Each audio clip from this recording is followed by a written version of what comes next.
It's a couple of days since I got back from Ukraine, so I thought it'd be a good idea to get some of my thoughts about my trip on camera whilst they're still fresh in my mind. And it's very easy to moan about what's going on here in the UK and to moan about the government and that sort of thing. But actually, it's not until you come back from a war zone like in Ukraine where you realise genuinely how lucky we are to live in the UK.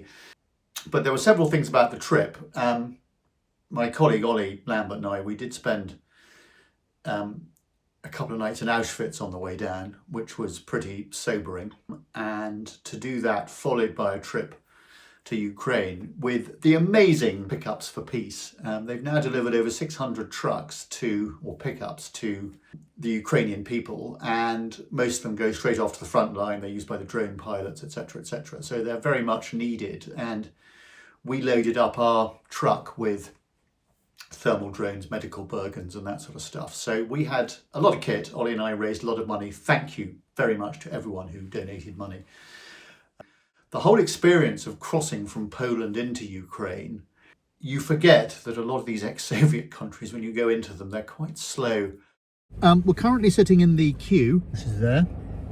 Border control. For border control. We're not 100% sure what's going on. It's very slow.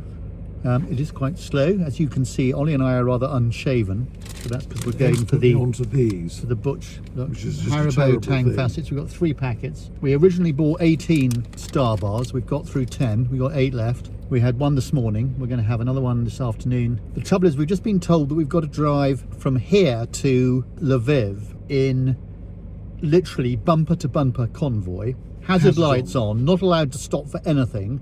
Running red lights, literally behaving like we do normally.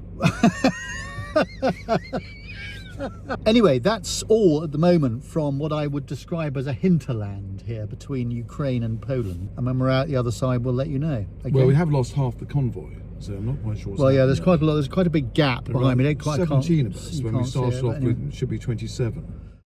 And it was a very moving experience driving in from the border. You had to go in a convoy, sort of front to back, sort of CIA style, everyone driving on everyone else's bumper with flashing blue lights up at the front. So it's quite an experience driving all the way. It's about an hour and a half from the border into the centre of Lviv. And once we got in, there were a lot of Ukrainians waving British flags, saying thank you, giving us flowers, this sort of thing. So clearly it's very much something that they appreciate. And there were a number of speeches from the governor in Lviv and other people saying thank you to all of us who take these things out. And it was very moving to see our truck being driven off by a couple of soldiers, sort of going pretty much straight to the front line. That's incredibly moving. I want to wave it off. Bye!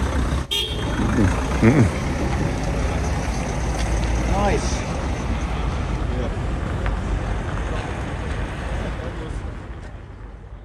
And the one thing you're incredibly aware of when you're out there is that there are very, very few young men around. You don't see many young men. And the cemeteries are all filling up. They've all got fresh flags.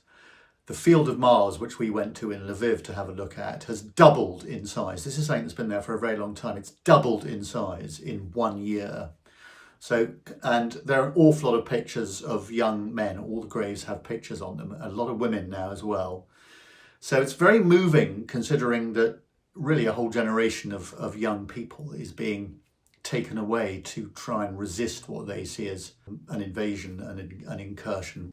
But it's been incredibly moving. I feel very, very lucky to have been a part of it. Thank you all again for any donations people have made. Our Just Giving page, there will still be a link underneath this to it, and anything that's donated to that will go straight through to Pickups for Peace, and they can use it to buy another pickup. And there always seem to be plenty of very, very interesting people, who want to drive these things out. If you want to get involved, please do go to Pickups for Peace. Just Google them. And it is entirely possible to raise the money, buy yourself a truck. I've made a lot of new friends, so thank you very much to Pickups for Peace. Thank you to my co-driver, Ollie Lambert. It was an amazing trip, very sobering, and gives us, or certainly gives me, a fresh perspective on life. So thank you for watching.